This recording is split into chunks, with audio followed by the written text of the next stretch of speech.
Show was pretty good for the most part. Then towards the end, it kind of went off a cliff. I'm Boston with Basics. I'm back to another video today. I'm reviewing NXT. And yeah, show was good for the most part, but like the last 20 to 30 minutes were just baffling. But let me go. Let me know down in the comments what you guys saw of the show. I can't talk fast though. I have tried in the past. Anyways, we get a recap of video package of the whole women's tag title thing between Indy Hartwell, Candice LeRae, Ember Moon, and Shotzi Blackheart. More on that here in a little bit. They're having their street fight. And then we get right into the action. It's the Falls Count Anywhere match between Leon Ruff and Isaiah Scott. This was a pretty good match. I did really enjoy this. Ruff really coming into his own as a, he's not the biggest man in the world, but he's also not the tiniest, He's, 180 something pounds, but he's not like the worst thing on, NXT television. Scott's a veteran. I absolutely love Isaiah Scott. This was a good match. A toolbox being used. Scott taking over, then they go to the, I hate it when they go into the stage. It's always phony to me, but I'm kidding, but,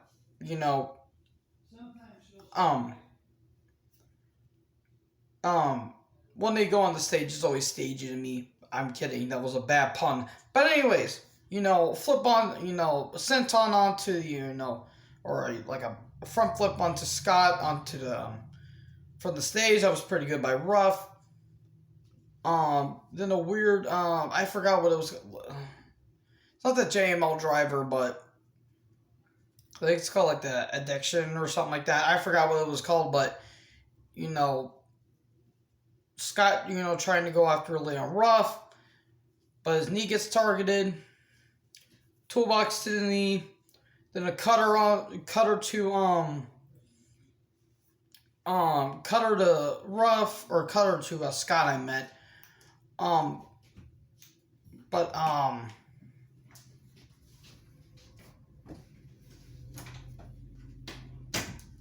Sorry about that. I had to get closed. Anyway, yeah, we got a crucifix bomb earlier. That was pretty good stuff. This was a good match. I really recommend you guys checking this out.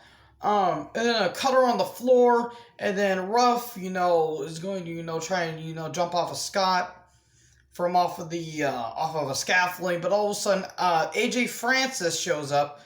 The big guy off of Lost Treasures off of A&E. I've never seen that show, but I heard there was some pretty good stuff on there. He catches Ruff. Ruff really landed on his neck a lot in this match. This was really, really brutal. Because he did hit it.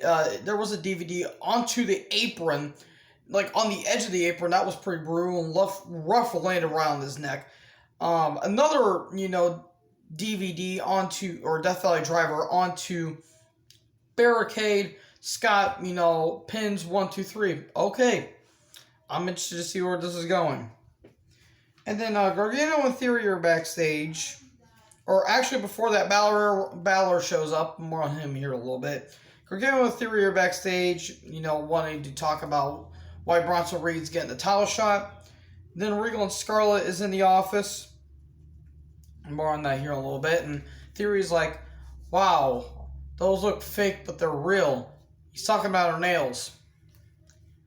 Wouldn't blame, Theory for looking at those, but you know what I'm talking about, but because Scarlett's a little distracting sometimes, but, at least Theory's not a creep like Don Callis, allegedly. Yeah, Don Callis is an idiot.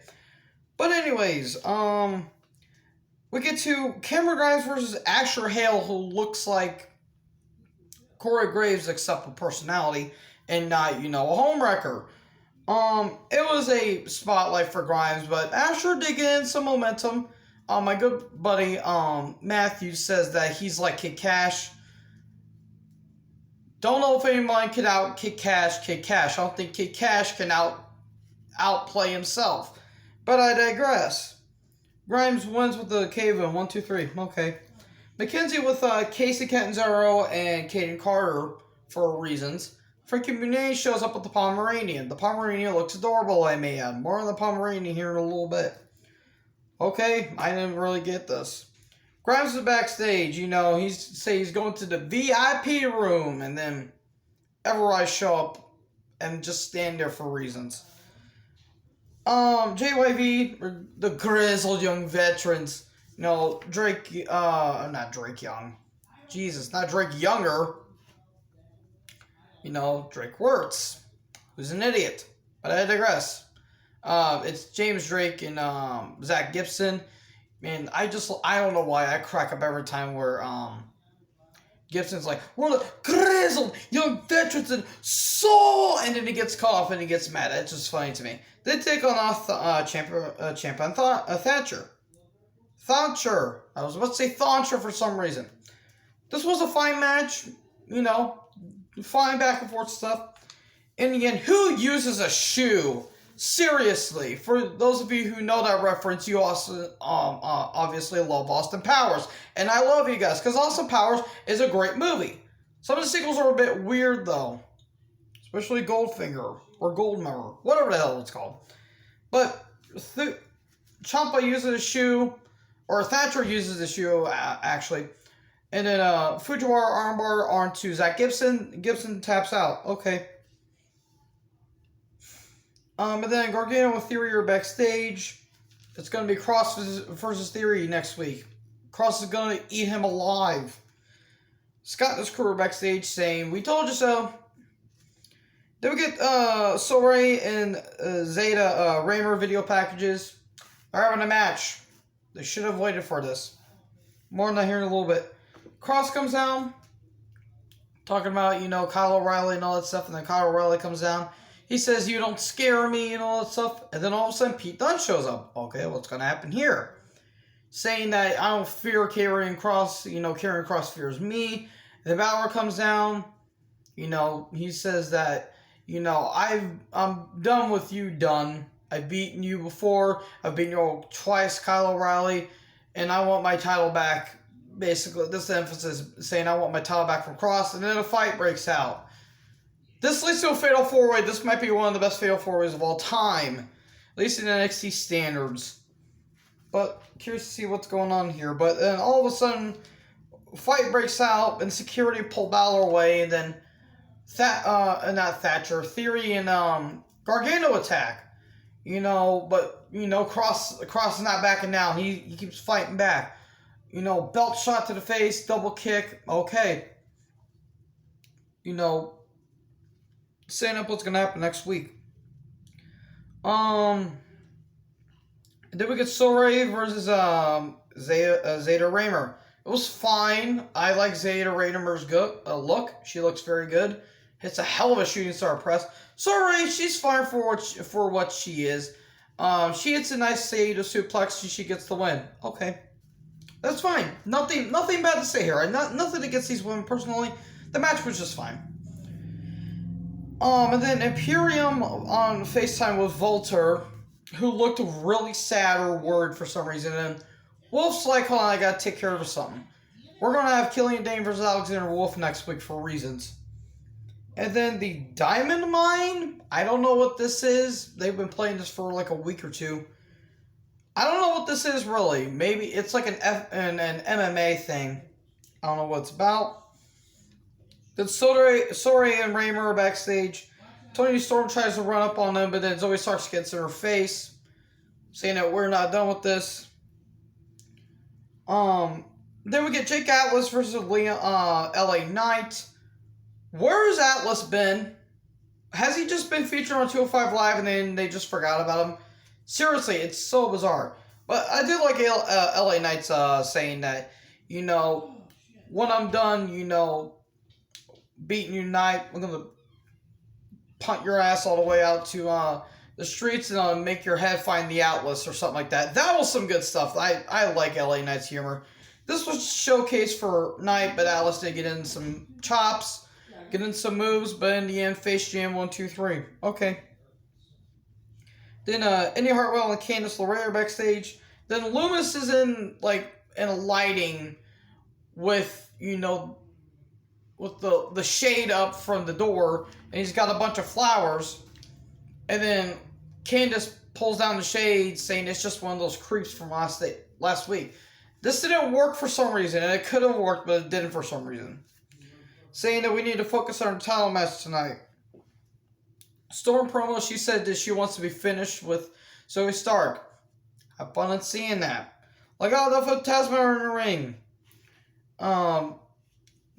Escobar says that he wants to face Kushida, and, Mendoza and Wilde say that, MSK, you won the titles, but you didn't pin us. Talking about their match, what happened at Stand and Deliver. That triple threat between the Grizzly Young Veterans, MSK, and Legado del Fantasma.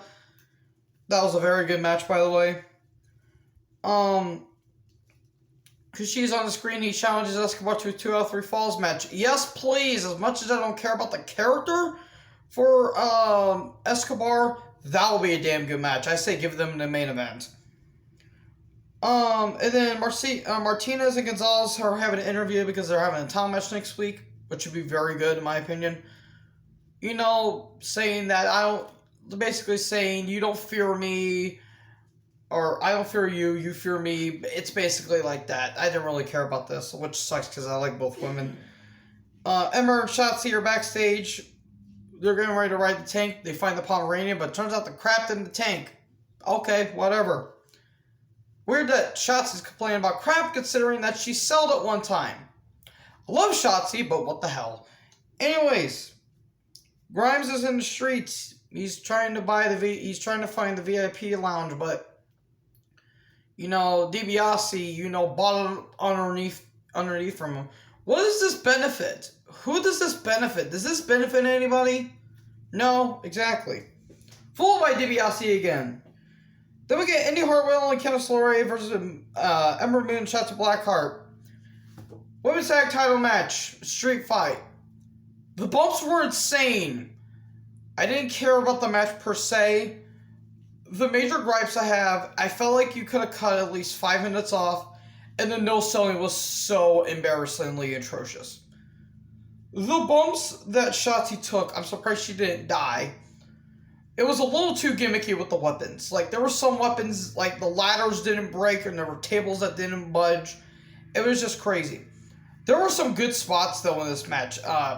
Shotzi doing a senton on the canvas that almost went through a ladder, but didn't. But then, literally 30 seconds later, like a minute later, Candice is doing moves. Just boggling to me. Alabama slammed through a table from Ember to Hartwell. The table barely broke. That was bad. That was a bad move. Shotzi doing a splash, like a crossbody splash from off of the little truss through Indy Hartwell through the announcer's table. That was a cool spot. There were some cool spots. I just didn't really I didn't care about this. The ending was a little bit shocking because I figured Dexter Lumis would have done something, but no. Just again, it was a bit too hokey for my taste. Springboard, elbow drop through a table by Indy, I think, to Ember. That was pretty cool. Wicked Stepsister on the chair, 1, 2, 3. I also forgot to mention that Ember and Shotzi both wore Ember wore a hockey mask that had Jason on it. Jason wore his hockey mask, and Shotzi had a Freddy Krueger vest. I popped for that because I love horror movies. Anyways, yeah, the match itself was okay, I guess. I didn't really care for it, but we got new champions. Yay! It gave Indy something to do, but yeah, that was NXT. Not a bad show. I actually had quite fun doing this. Again, Blood and Guts is tonight. I'm gonna try and catch up with it because I actually am doing something, but who knows? Maybe Blood and Guts might be one of the best shows this year, but only time will tell. Anyways, I am BossUp86. Make sure like, comment, subscribe on this video. What did you guys think of this show? Did you think it was good? Did you think it was bad? Let me know down in the comment section below. Like, comment, subscribe. Join the herd. I'll talk to you guys next video. Peace out.